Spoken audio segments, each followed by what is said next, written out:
뉴스를 배달해드립니다. YTN 뉴스라이더 함께하고 계십니다. 사라져야 할 군대의 악습 중에요.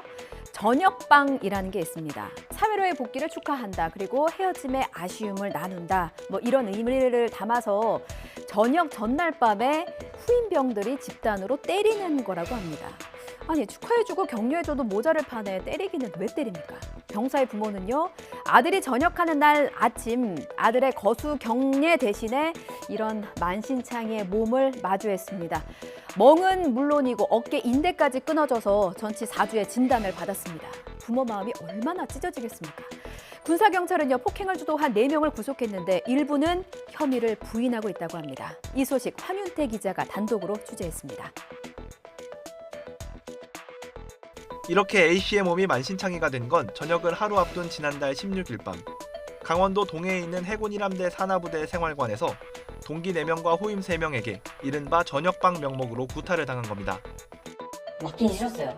그래도 살살 하겠지 싶었죠. 그래도 오늘만 처음에 내 저녁이니까. 병사들은 다른 내무실로 이동해 술을 못 마시는 A씨에게 몰래 들여온 술을 억지로 먹이면서 구타를 계속했습니다. 선생님이 좀 가지고 있던 그 술을 꺼내는 거예요, 갑자기. 이거 자기가 군생활 좀 잘했던 애들한테 주는 거 아무한테나 주는 거 아니라고 하면서. 결국 술에 만취한 A씨가 화장실에서 구토하고 저녁날 아침에도 깨지 못하면서 일이 커졌습니다. 건강하게 이제 거수경례 받고 엄마랑 이제 사진 찍고 하자라고 했었는데 그게 인간에게 안타까운 마음이죠.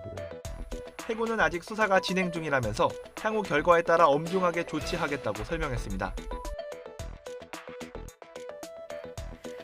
어제 낮 한강 하구에서 10살 남짓의 남자아이의 시신이 발견됐습니다. 신원은 아직 확인 중인데요. 지문 채취는 어려웠고 최근 실종 신고 기록과 대조를 해봐도 신원을 특정할 만한 단서는 아직 발견하지 못했다고 합니다. 불의의 사고를 당한 건지 혹시나 범죄에 연루된 것은 아닌지 경찰은 다방면으로 수사하고 있습니다. 김태민 기자의 보도 보시겠습니다. 군사 분계선과 맞닿아 있어서 허가받지 않은 민간인은 접근이 어려운 곳입니다. 낮 12시쯤 포구에서 300m 정도 떨어진 강 수면 위에서 남자아이 시신이 발견됐습니다. 내가 가서 보니까 한 10살 정도의 어린이더라고요. 그 어린이가 이렇게 엎어져서 이렇게 키가 한 1m 한 10이나 20 정도 그 정도 나갔다고요. 웃옷은 입지 않은 반바지 차림이었고 겉으로도 별다른 상처가 확인되지 않았습니다. 경찰은 최근 들어온 실종 신고 기록과 비교해봤지만 아직 신원을 추정할 만한 단서는 발견하지 못했다고 밝혔습니다. 이에 따라 국립과학수사연구원에 시신 부검을 의뢰해 사망 원인과 신원 파악에 주력할 예정입니다. 안타까운 소식 하나 더 전합니다. 지난 4일 아침 부산의 한 아파트 단지에서 3살 아이가 유치원 통학버스에 치이는 일이 있었습니다. 급히 구조했지만 살리지는 못했습니다. 저희가 아무리 슬픔과 아픔을 공감한다 말해도 아이 잃은 부모만큼은 아닐 겁니다. 아이의 명복을 빌면서 다시는 이런 비극이 일어나지 않기를 바라는 마음으로 이 소식 전합니다. 차상은 기자입니다. 사고는 아파트 단지 내부 도로에서 발생했습니다. 유치원 통학버스가 평소와 다름없이 아이들을 태우고 출발했지만 버스 앞에 있던 A양을 미처 발견하지 못한 거로 보입니다. 당시 A양은 보호자와 함께 나와 있다가 손길에서 잠시 벗어난 것으로 파악됐습니다. 경찰은 버스 운전기사 60대 B씨를 교통사고 처리 특례법상 시사 혐의로 입건해 조사하고 있습니다. 운전자 시야에서 그 애가 보일지 안 보일지 그 부분은 저희가 이제 따로 이제 분석 의뢰를 좀 해봐야 될 부분이 있습니다. 전문가들은 아파트 단지 내부 도로는 보행자가 우선이라는 점을 운전자들이 명심해야 한다고 강조합니다. 시각적으로 그 조경이나 이런 것들 때문에 애들이 나오는 게 잘 안 보이는 곳들이 굉장히 많습니다. 그래서 교차로나 이런 것은 항상 서행하시고 정지했다 가시는 그런 안전운전이 좀 필요할 것 같습니다. 어제 6월 소비자 물가가 6%를 찍었다는 소식 전해드렸는데요. 체감상 어떠십니까? 제가 이렇게 여쭌 이유가 이런 수치들은 후행 지표잖아요. 지난달에 이미 상당한 물가 상승을 느끼면서 장을 보셨을 테고요. 그게 수치화가 돼서 이번 달에 소비자 물가 지수로 발표가 된 겁니다. 만약 이번 달 장바구니가 더더욱 가벼워졌다면 올 여름에는 7% 돌파도 현실이 될 수 있기 때문에 제가 여쭈었습니다. 자, 이렇게 되면 소비자는 지갑을 닫게 되죠. 장을 최대한 덜 보고 냉장고 털이에 들어가고요. 매주 놀러 갈 거 격주로 좀 늘리고 휴가 일주일 갈 거 사흘로 줄이고 이런 식으로 소비를 줄이게 됩니다. 이래 되면 물가는 오르지만 경기는 침체되는 스태그플레이션이 옵니다.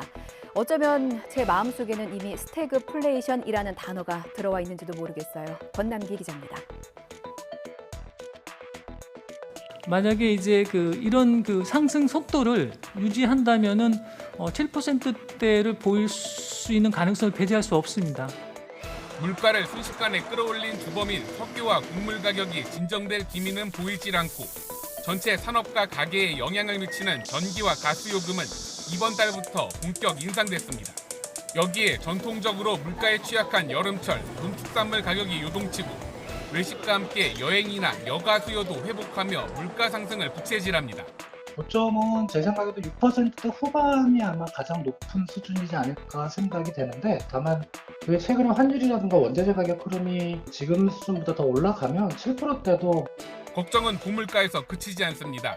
물가 대응을 잘못해서 고물가를 계속 용인하게 되버리면 내년부터는 이제 경기 침체라든지 둔화와 맞물려서 스태그플레이션이 나타나는 가능성이 있다고 생각하고요. 빠르게 물가 기대 심리를 좀 낮추는 것이 한국 수학계의 쾌거입니다. 허준희 교수가 수학계의 노벨상으로 불리는 필즈상을 받게 됐습니다. 한국계 수학자로는 첫 수상입니다. 미국 국적자지만 2살 때 한국으로 건너와서 석사까지 한국 땅에서 마쳤습니다. 표현할 수 없는 것들을 표현하는 시인이 되고 싶었고 그 꿈을 수학에서 찾았다는 허준희 교수. 수학 포기자, 수포자는 조금 이해하기가 어렵긴 합니다. 자, 얼른 한국으로 와서 친구들에게 상 탄 거 자랑하고 싶으시대요. 한국 오시면 저희 YTN 뉴스라이더에도 나오셔서 마음껏 자랑하십시오. 양혜영 기자의 보도 보시겠습니다. 수학계 노벨상으로 불리는 필즈상 시상식에 한국계 수학자가 처음으로 무대에 올랐습니다. 주인공은 올해로 만 39세인 허준희 미국 프린스턴대 교수입니다. 허 교수는 미국 캘리포니아에서 태어나 미국 국적을 갖고 있지만 2살 때 한국으로 건너와 석사까지 한국에서 마쳤습니다. 학부 시절 물리천문학과를 전공했던 허 교수는 박사과정 첫 해인 지난 2012년 수학계의 오랜 난제였던 리드 추측을 해결했습니다. 경우의 수와 비슷한 조합론 문제를 대수기하학으로 해결해 조합론의 혁명을 일으켰다는 평가를 받았습니다. 이후 2018년에는 로타 추측마저 해결했으며 강한 메이슨 추측, 바우린 윌슨 추측 등 허 교수가 해결한 난제는 10여 개에 달합니다. When I was young, math was like a faraway land, surrounded by giant walls that I could not climb. I grew up in Korea and I dreamed of becoming a poet to express the inexpressible. I eventually learned that mathematics is a way of doing that. 필즈상은 수학 분야에서 탁월한 업적을 낸 만 40세 이하의 젊은 수학자에게 주는 상으로 수학계 최고 영예입니다. 네, 기분 좋죠? 네, 부모님이 특히 기뻐하실 생각에 저도 마음이 좋고 일단 빨리 서울 가서 친구들한테 자랑할 생각에 들뜬 마음도 들고